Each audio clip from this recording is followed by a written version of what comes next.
באו מכירורגיה, אומרת תמר, יש לנו אחד חולה, הוא בן אדם עם השכלה גבוהה, הוא עורך דין, עשינו לו ניתוח יצא מוצלח, אבל אחד פרמטרים של דם שלו לא בסדר.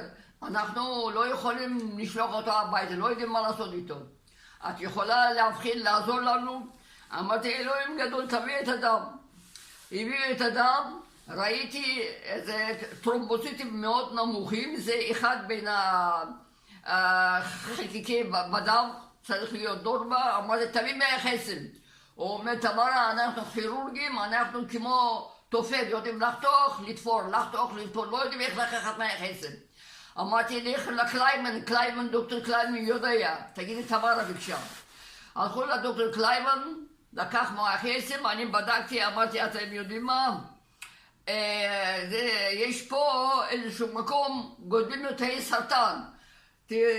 תחפשו בכל הגוף, הסוסיטי, כל הגוף מראש את הרגליים, תחפשו איזשהו מקום, גודלים לו תאי סרטן. עשו לו סיטי מראש את הרגליים, ועשו סרטן בעצמות. והביאו אותו לאונקולוגיה להדסה. הדסה השתגע, אמרתי, איך את יודעת? אמרתי, לא יודע, אלוהים נתן לי מתנה. ככה. נו. הייתה מנהלת של מחלקת ילדים, דוקטור הורוביץ. היא הייתה כלתה של חבר כנסת של הורוביץ. ואחותה של מרידור. אז היא... הייתה לה אחד חולה ילד, היא הייתה מנהלת מחלקת ילדים, חולה ילד עם מלריה. אני הייתי בחופש, אז יש סימנים למלריה. היא שלחה את הדם, היה במקומי אחד דוקטור צעיר, הוא אומר, אין לו מלריה. אז היא באה למנהלת של איפה תמרה? מנהלת תמרה בחופש. היא החזיקה את הילד עד שאני חוזרת מהחופש. אומרת, תמרה, אני מחכה לך כמו לאלוהים. יש פה אחד אתיופי, יש כל סימני מלריה, אני רוצה שאת תסתכלי במיקרוסקופ. יש לי ניסיון, אני עושה כמה משטחים, לא משטח אחד. במשטח אחד לא רואים, במשטח לא רואים. מצאתי כן, יש לו מלריה. יש שני סוגי של מלריה, אפילו אין לי סוג.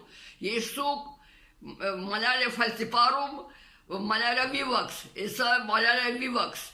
מצאתי, התקשרתי לדוקטור הורוביץ, הנה מצאתי מלריה. הוא אומר, תגידי לדוקטור הזה שאמר אין, שתראה לו במיקרוסקופ. הזמנתי אותו, אמרתי, הנה תסתכל במיקרוסקופ, יש מלריה, ואתה אמרת אין מלריה. וזהו, אז ממש הייתי בשבילהם מבחינת ההבחנות, הייתי ממש אלופה. יאללה. אז דוקטור קליימן בא אליי, הוא אומר לי, תמרה, יש לי חולה, יש לי כזה טחול גדול, כמו לב שלי התפוצץ, אני בחיים שלי לא ראיתי דבר כזה, לא יודע מה לעשות. את רוצה, את יכולה לעשות הבחנה? באיזה בית חולים זה היה? בכל חולים. בכל חולים, בירושלים. אמרתי, תמיד דם, אני צריכה להסתכל במיקרוסקופ. הסתכלתי במיקרוסקופ, בחיים לא ראיתי כאלה תאים, אבל בין כל התאים מצאתי 7-8 תאים מכירים. לתאים גם יש משפחה, זאת אומרת זה מאותו משפחה לימפובלסטים, אני מכירה אותם. ואני הפכתי את כל האנציקלופדיה של ההמטולוגיה, בסוף סוף מצאתי את ההבחנה. רופאים רגילים, ליקמיה זה כמו סרטן בדם נקרא ליקמיה, יש מיולובלסטיק ליקמיה, לימפובלסטיק ליקמיה, מה שהם מכירים, הלאה הם לא מכירים.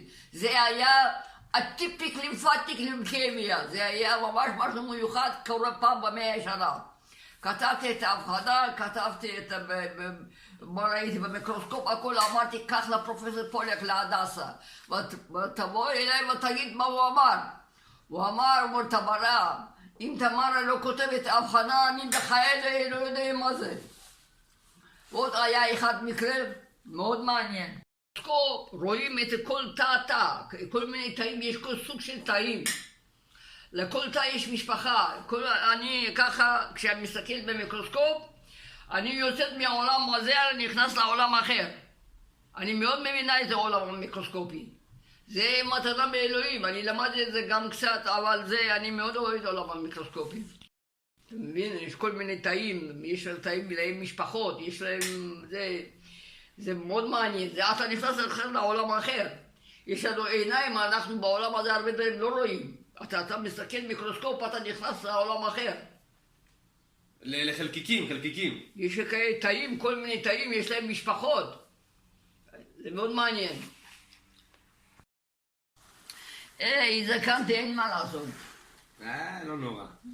תבוא אלינו, תבוא אלינו. אין כוח. אין כוח, קצת, מה אין כוח? פעם תביא טקסי, ייקח אותי.